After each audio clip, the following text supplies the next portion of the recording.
Welcome to another edition of our NFL preview show. I'm Ben Parsons. I'm Austin Porter. It's week 10 in the NFL this week as teams are getting ready for their stretch runs down the season. We're here to talk about the NFC, and the first big matchup in the NFC this week is the Atlanta Falcons as they travel up to the city of brotherly love to play the Philadelphia Eagles. Austin, who do you got in this one? Well, I got the Atlanta Falcons in this one. I think Matt Ryan is really, really good. He's one of the best quarterbacks in the league right now, and you have also one of the best receivers in the league, Julio Jones. Eagles just came off against a loss to the Giants, so I don't think they can compare. And the Giants are not nearly as good as the Atlanta Falcons, and I can say that because I'm a Giants fan. So I think the Atlanta Falcons will get the easy win on this one. What about you? I don't think it's going to be that easy for the Atlanta Falcons. I mean, winning a game in Philadelphia is tough. The fans are always rowdy. The Eagles have been playing well this year. They didn't come up with a win against the Cowboys. They didn't come up with a win against the Giants, but they've been close both times. And I don't know about saying that the Falcons are so much better than the Giants because the Giants have more offensive weapons.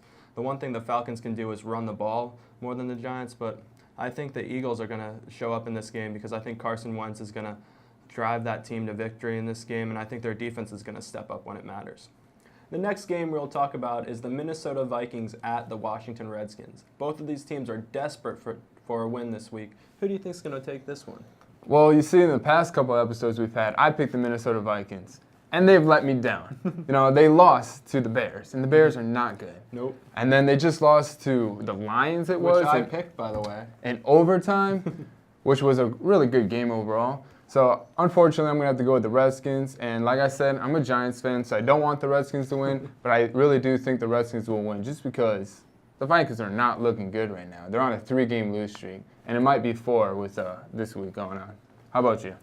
I'll have to agree with you. I mean, I'm a Redskins fan, so I guess I'm kind of biased, but I think that it's going to be a close game. I don't think the Redskins are going to run away with it. I think the Redskins are going to be able to put up a decent amount of points, not a lot, but a decent amount of points to beat the Vikings in this one as they've been having trouble scoring the football.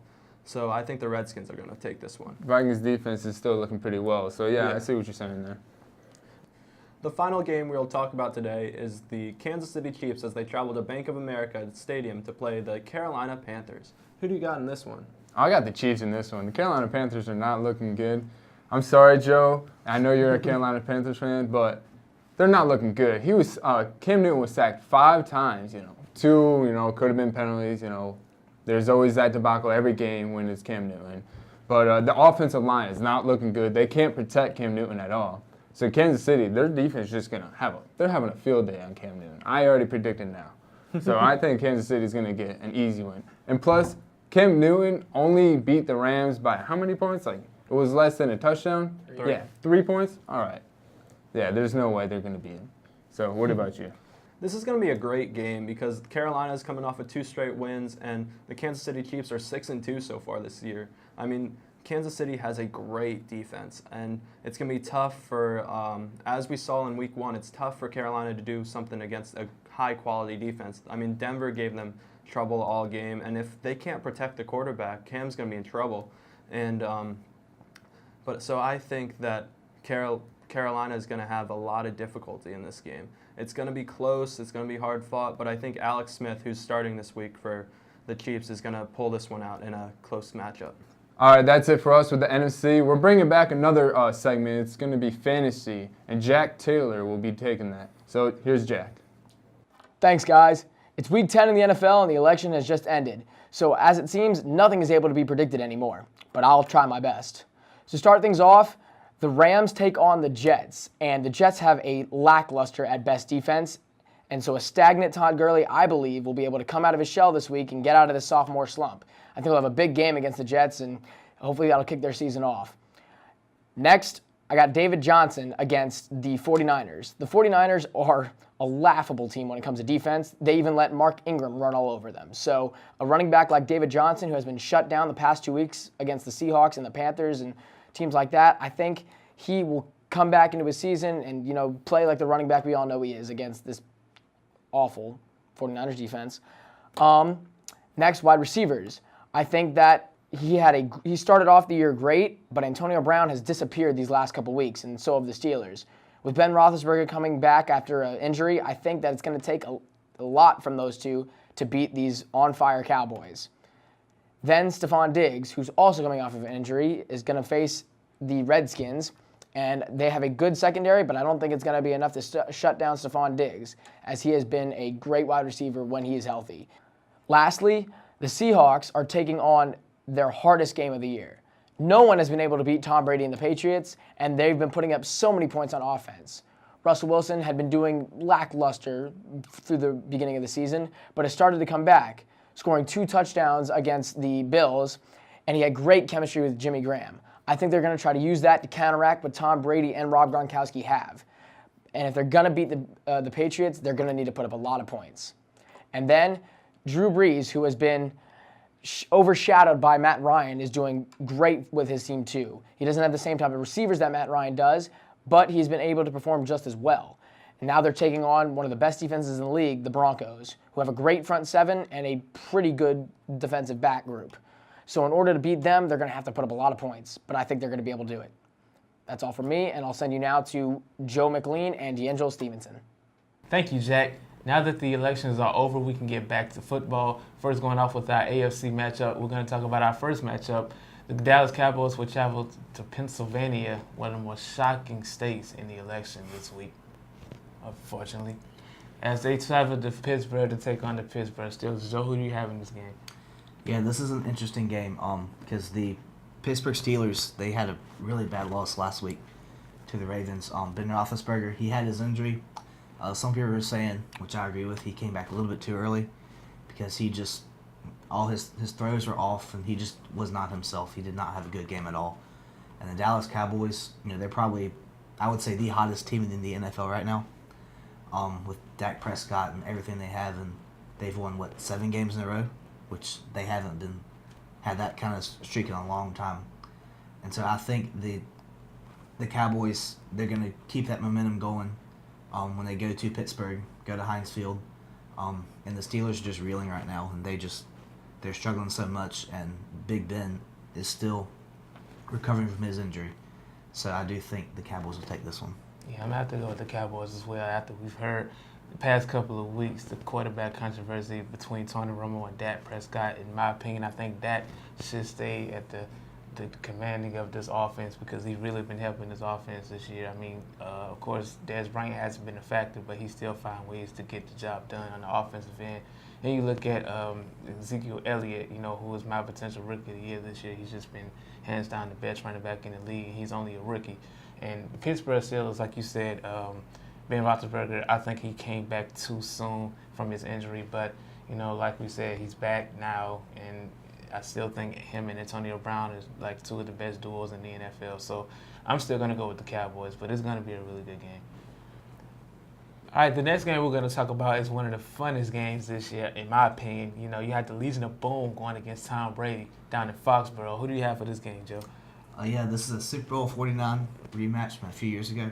I think it would be a really fun, like you said, game to watch, really interesting. Hopefully Seattle will run the ball this time, but we'll have to see. But Seattle, as we've said before, and like you said, Legion of Boom, that's always, kind of their calling card for that team. They always have such a stout defense with Richard Sherman and everything else on that side of the ball. But their offense, unlike the Super Bowl a few years ago, is just not as powerful, not as potent as it used to be, which I think is really going to be a big story in this game. Now, on the other side, Tom Brady is being Tom Brady. I mean, what can you say? Yeah.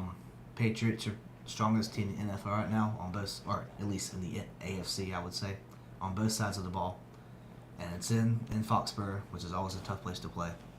So I think just the talent New England has right now is going to be too much for the Seattle team. Yeah, like you said, this is a Super Bowl 49 matchup, and that comment you said about hopefully Pete Carroll run the ball, the only difference is Marshawn Lynch isn't there. Poor Skittles.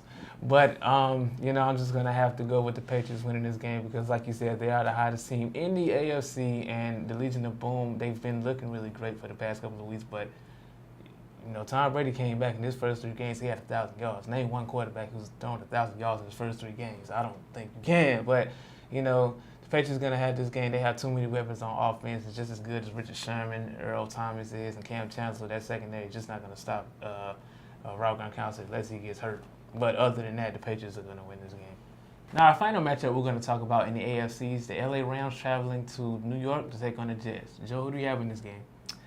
Yeah, two teams that really have been struggling lately. The Rams coming off, but both these teams coming off a loss. The Jets, they've had quarterback problems this year, which seems to be pretty common for that team over lately.